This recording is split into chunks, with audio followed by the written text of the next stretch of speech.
جیسا کہ آج کا ہمارا موضوع ہے قرآن، سائنس اور ٹیکنالوجی، تو علامہ صاحب آپ کی طرف میں پہلا سوال رکھوں گی۔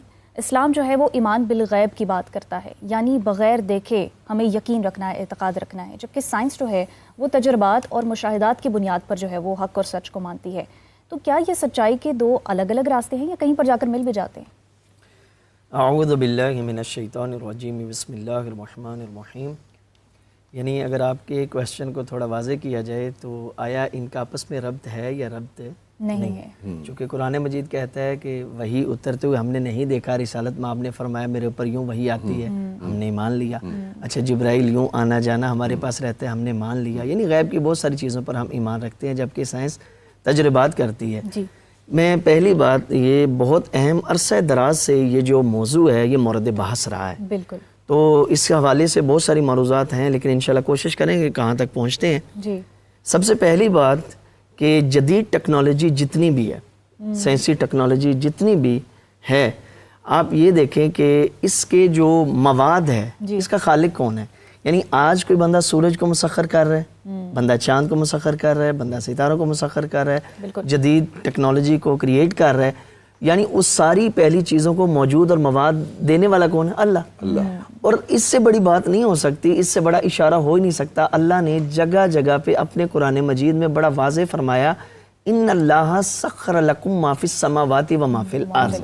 یعنی مسخر کا میں ٹرانسلیشن یہ کروں گا، اللہ نے ہر چیز زمین و آسمان میں جو کچھ ہے حضرت انسان تیرے کنٹرول میں دے دی ہے۔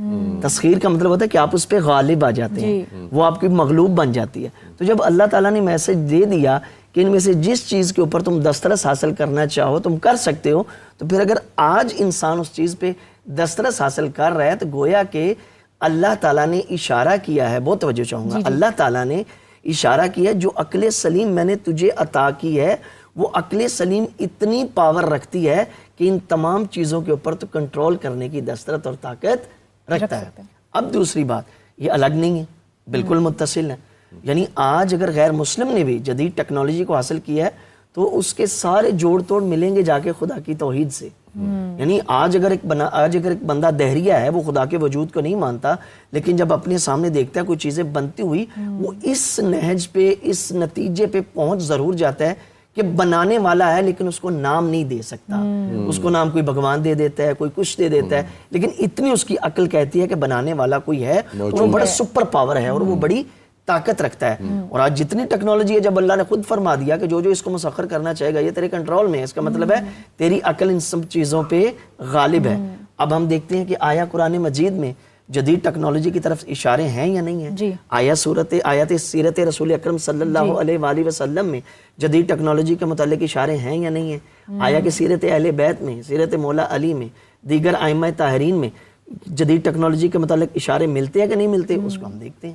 آئے ہم قرآن کی طرف چلتے ہیں۔ سورہ رحمان بہت ہی، یعنی قرآن مجید کا معروف سورہ، اور جس کی وہ آیات ہیں کہ جو بچے کو یاد ہیں، وَالشَّمْسُ وَالْقَمَرُ بِحُسْبَانٍ۔ اس کی ٹرانسلیشن چیک کریں کہ سورج اور چاند اپنے حساب میں ہیں۔ یعنی کیا مطلب اپنے حساب میں؟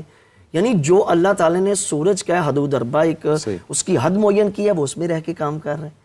جو اللہ تعالیٰ نے چاند کی حد مقرر کی ہے وہ اس میں رہ کے کام کر رہے ہیں۔ یعنی اس کا مطلب یہ کچھ نہ کچھ کر رہے ہیں، ان کی اپنی مقرر کردہ حدیں ہیں۔ ذرا پیچھے چلے جائیں 1400 سال، لوگ کیا سمجھتے تھے کہ جو سورج ہے یہ ساکن ہے، زمین اس کے گرد حرکت کرتی ہے۔ قرآن مجید نے اس کو بھی جو ہے وہ پھیر کے رکھ دیا، واضح کر کے رکھ دیا، نہیں، یہ جو سورج ہے اس کے لیے مقرر کردہ حد ہے، یہ اس میں رہ کے سفر کرتا ہے، یہ اس میں رہ کے اپنے امور انجام دیتا ہے۔ علامہ صاحب، یہاں سے ایک اور بڑا ایک بنیادی نقطہ جو ہے وہ ہمارے سامنے آتا ہے کہ علم اور ایمان یہ دونوں چیزیں ہیں جو انسان کے پاس ہے، تو کیا پھر علم کے ترازو میں ایمان کو تولنا چاہیے؟ ثناء اللہ صاحب، آپ کیا سمجھتے ہیں؟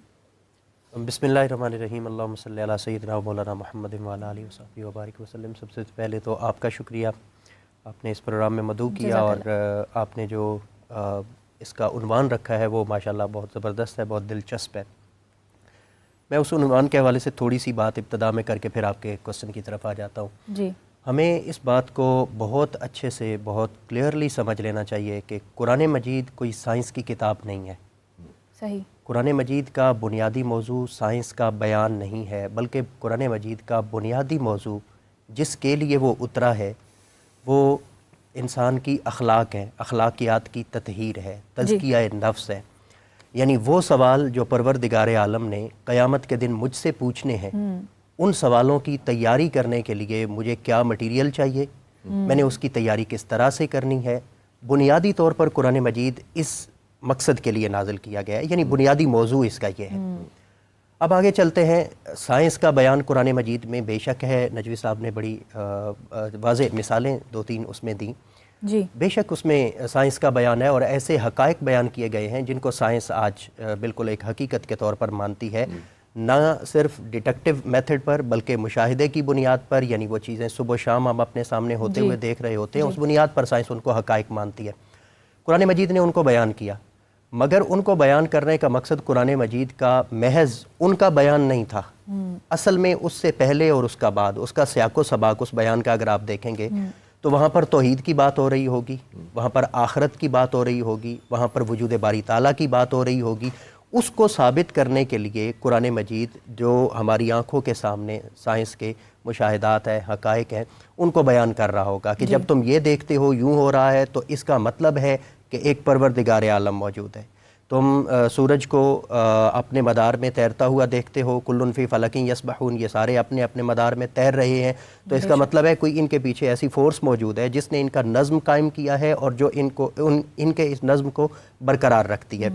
اب آپ نے جو سوال کیا کہ ایمان اور سائنس جو ہے وہ مشاہدہ مانگتی ہے اور ایمان جو ہے وہ پہلے کیا ضروری ہے؟ علم ضروری ہے، ایمان ضروری ہے؟ نہیں، اس میں کوئی شک نہیں ہے کہ ایمان ہی بنیاد ہے. ہمارے ایمان کی بنیاد ہی ایمان بالغیب ہے، اس میں کوئی شک نہیں ہے. میں اصل میں اس سوال کی طرف آ رہا تھا کہ ایمان اور مشاہدہ قرآن مجید میں ہے، سنریہم آیاتنا فی الآفاق وفی انفسہم.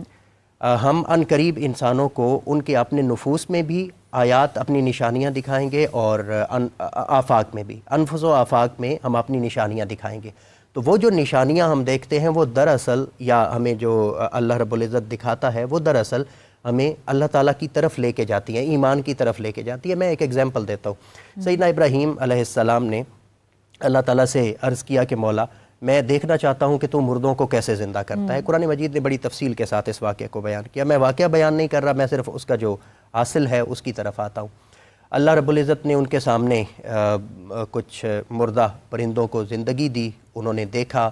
تو اس سے پہلے اللہ رب العزت نے ایک سوال کیا کہ کیا تمہیں اس پر ایمان نہیں ہے؟ تو انہوں نے کہا کہ لیطمئن قلبی، میں اپنے دل کو مطمئن کرنے کے لیے، یعنی مشاہدہ کر کے میں اس کو مطمئن کرنا چاہتا ہوں، قلب، اطمینان قلب کے لیے. تو اب یہی بات اگر ہم اپنے سامنے ہوتا ہوا دیکھیں، یعنی جو سائنس کے مشاہدات ہیں، سائنس کی جو ایجادات ہیں، وہ دراصل ہمیں کس طرف لے کے جاتی ہیں. دیکھیے جب قرآن مجید نازل ہوا تو قرآن مجید نے بتایا کہ انسانوں کے نامہ اعمال لکھے جا رہے ہیں اور ایک دن سب کچھ خدا کے حضور پیش کیا جائے گا.